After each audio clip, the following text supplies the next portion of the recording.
Welcome to Behind the Business podcast. Each week, I'll be sharing episodes taking you behind the scenes of industry-leading creative small businesses. We'll talk about the real-life, messy behind-the-scenes process of what it takes to build a successful business. Hopefully, each episode helps you combat the perception of perfection within our industry. I hope each episode encourages you to keep showing up no matter how imperfectly, so that you can make your own unique impact on this world. Grab a cup of coffee or wine and let's dive right in. Cheers.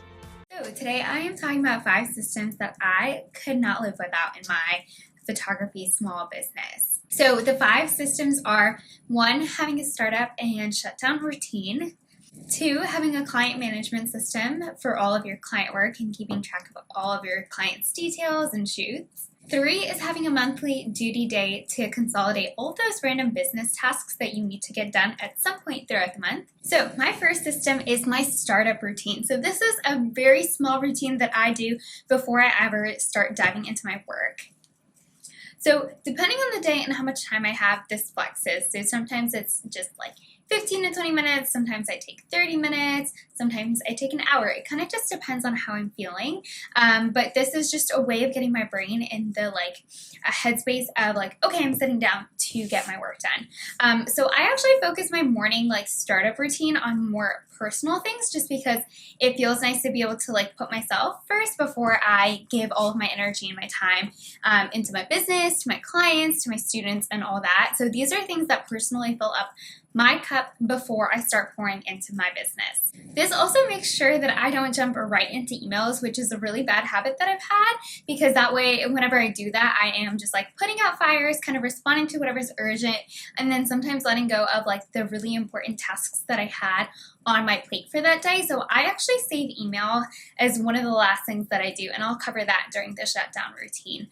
But my startup routine includes making sure that I know exactly what tasks that I'm covering for the day. So I'll look at my paper planner and I'll look at Asana and just get a handle of okay, what is it that I want to tackle today?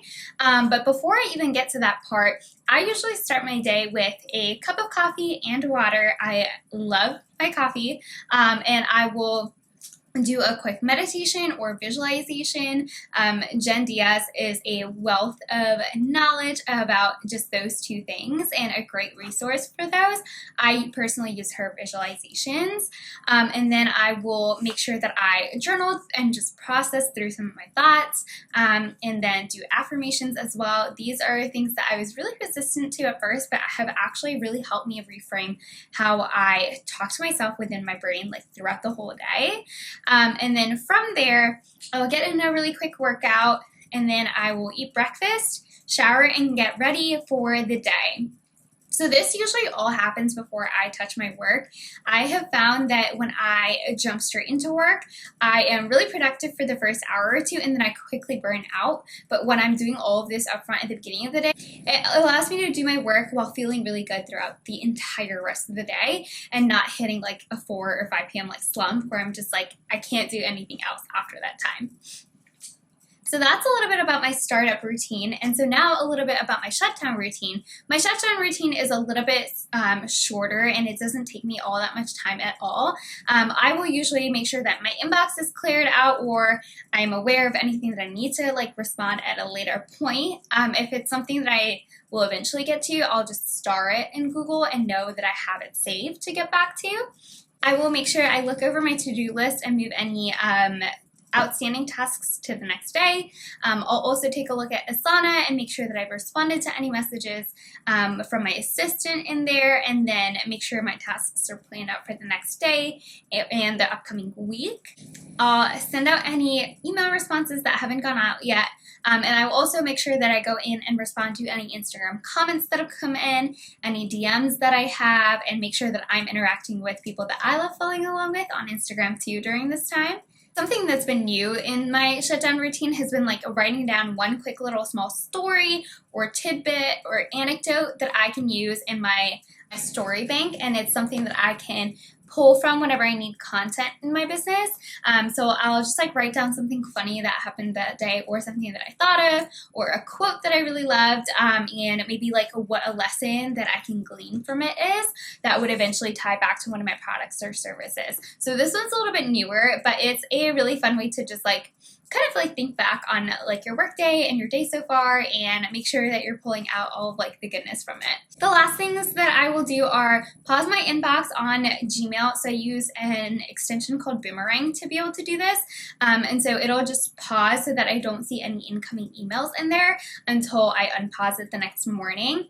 If it's the weekend, then I'll set up an autoresponder while I am gone for the weekend. I don't check my emails over the weekend. I like having that mental space and clarity and some breathing room in that sense. And all of my clients know that I respond within 24 to 48 business hours, and that is in my contact form, in my autoresponder as well, so that they're well aware of those communication boundaries. And then the last thing that I will do before I leave my office for the day is make sure that my desk is clean. I just love the feeling of like coming back to a new start of the day when my desk is like clean and free of clutter and not like a million visual things pulling at my attention first thing in the morning. So that's a little bit on my shutdown routine. So the next system that I could not run my business without is a client management system. So I use a software called HoneyBook to manage all of my photography clients and branding clients as well, and my educational students too that are doing one-on-one mentoring with me. My friend Katie, she actually convinced me to try HoneyBook before I ever needed it. So before I actually had an official photography business, I was doing photography, would have like a handful of clients at any given time, and was able to manage everything that I needed to, like with email back and forth, and just invoicing them one by one. But my friend Katie told me about HoneyBook, and she was like, this is absolutely amazing. You need to try it out. And so I got the like free trial version of it and started getting it set up, and decided to commit to trying it out for a year and paying for the full upgraded version of it.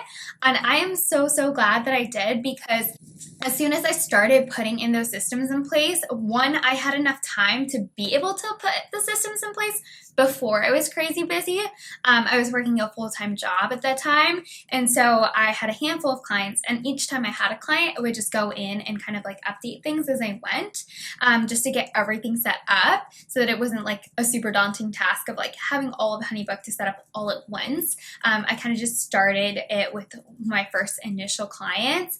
I'm so glad that I did, because them having a really seamless client experience with me through HoneyBook helped me grow my business exponentially, where it was, oh, hey, Keith, allowed me to exponentially grow my business. And then I was so, so happy that I had HoneyBook in place and all of my systems in place so that I could still grow my photography business while still working a full-time job and having really limited hours to work on my photography business each week. So I set up everything from my email templates to my client questionnaires, my contracts, proposals, and my workflows and automations, and my scheduling link, and all of that in HoneyBook. So HoneyBook handles all of that for me. And there's also a couple of other little things that I use it for every single week in my business still to this day. I still use it to this day to make sure that everything for my clients' photography shoots are, all the details are all organized. I still use it to make sure that I can easily follow up on any leads that I've gotten that week, that I need to just like touch base with again and make sure that they are not getting lost in my inbox. I'll make sure that I never double book a client. So HoneyBook will tell you if you already have a shoot on that date when you get a new lead in, which is such a helpful tool. And it's also integrated with my Google Calendar, so I never like double book a client, and I can very easily see not only when I have shoots and weddings, but also when my like payments are coming in, which is so helpful for paying myself as a small business. I have the ability to post for second shooters if I need to within HoneyBook itself, and then keep track of all of my second shooters' emails and like contracts and details all within the same project space for the client. So it keeps things like very, very organized and neat, which I love, because that helps me feel really confident showing up as a business owner and showing up to every single shoot as well, when I have HoneyBook helping me like send out email reminders and stuff like that throughout their entire process. If you want to learn more about HoneyBook, I do have a YouTube video where I take you behind the scenes of how I use it and how I have it set up. So I'll make sure that that's linked down in the description below. And if you want to give it a shot, I actually have a discount code, so you get 50% off your first full year of HoneyBook, which is like $200 in savings, I believe. And it is so, so helpful, and I 100% cannot run my business without it.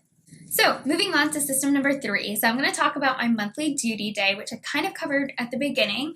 And so basically this is just the idea that you are going to take all of the random tasks that you would do throughout the month and then make sure that you are doing them on one specific day during the month. So I got this idea from Ashlyn of Ashlyn Writes and Catch Moyer. I can't remember who came up with the idea first, but it was something that I started doing when I first started my business. So I've been doing this for the entirety of running my own business and found it so helpful. So on my monthly duty day, it usually takes me anywhere between 2 to 4-ish hours.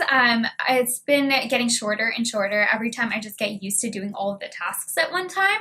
I just keep a running list in Asana of things to do, and I actually have both business and personal things on this monthly duty day that I tackle. So just a couple of examples of business related things that I do. I'll make sure that I categorize my QuickBooks and pay my sales tax. I'll make sure that my scheduling tool is up to date, that my email responder, it has the right out of office dates that are upcoming. A couple of other things that I'll do is make sure that I am paying myself, paying off my business credit card, paying my virtual assistant for any work that she's done, and making sure that QuickBooks is up to date with all of my mileage as well as receipts, and that they're all organized. I'll make sure that I have any testimonials that I screenshotted throughout the month. I'll upload them to Asana, and to make sure that I have all my hard drives are backed up, and that I have sent out any client gifts that need to go out for that month. So that's just a little bit of some of the business tasks that I do. Some of the more personal tasks that I do are things like planning out monthly meals on my Power Sheets, doing my Power Sheets prep work. So it's like a goal planning tool. So I just get that tending list that they have set up every single month.